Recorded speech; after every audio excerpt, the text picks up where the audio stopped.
Hi guys, അപ്പോൾ ഇന്ന് നമ്മുടെ കോഴിക്കോടിൻ്റെ അപ്ഡേഷൻ വീഡിയോ ആണ്. നമ്മുടെ ഫിൽറ്റർ ഇപ്പോൾ 2 മാസമായി ക്ലീൻ ചെയ്തിട്ട് എൻ്റെ മുകളിലുള്ള ചെടികളൊക്കെ അടിപൊളിയായിട്ട് വളരുന്നുണ്ട്, മണി പ്ലാന്റ്സ്. അപ്പോൾ നമുക്കൊന്ന് ഫിൽറ്റർ ക്ലീൻ ചെയ്യാം. മണി പ്ലാന്റ്സ് ഒക്കെ എടുത്ത് മാറ്റി വെച്ചിട്ടുണ്ട്. ഇതാണ് ഫിൽറ്ററിൻ്റെ അവസ്ഥ.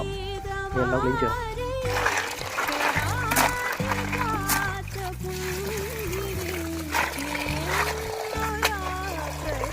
ഇത് നമ്മൾ അധികം ക്ലീൻ ചെയ്യണ്ട. ഇതിൽ നല്ല ബെനിഫിഷ്യൽ ബാക്ടീരിയസ് ഒക്കെ ഉണ്ട്. അപ്പോൾ അത് എല്ലായിടത്തും മാറ്റിയിട്ടുണ്ട്. അപ്പോൾ ഈ വെള്ളം നമ്മൾ കളയണ്ട. ഇതിൻ്റെ ഹൈ ക്വാളിറ്റി വളമാണ്. ചെടിക്കൊക്കെ ഒഴിച്ചു കൊടുത്താൽ നല്ല കിടലായിട്ട് വളരും. ഈ ചെടിക്ക് ഒഴിച്ചു കൊടുക്കാം.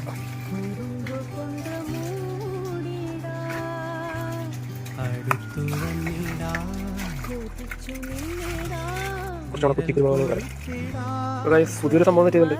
ഇത് പഴയ വേസ്റ്റ് വാട്ടറുടെ കവറാണ്. അത് നമ്മൾ ഇതിൻ്റെ അകത്ത് ഇങ്ങനെ വീറ്റ് ചെയ്ത് വെച്ചിട്ടുണ്ട്. അപ്പോൾ നമ്മൾ പുതിയൊരു സെറാമിക്കിൻ്റെ ഫിൽറ്ററിങ് മേടിച്ചിട്ടുണ്ട്. പിന്നെ കുറച്ച് ബയോ ബോൾസ് ഉണ്ട്. അത് നമ്മൾ ആഡ് ചെയ്യണ്ട. അത് ഞാൻ ഓൺലൈനിൽ മേടിച്ചതാണ്. 300 രൂപ 2 കൂടെ കൂട്ടിയിട്ട്.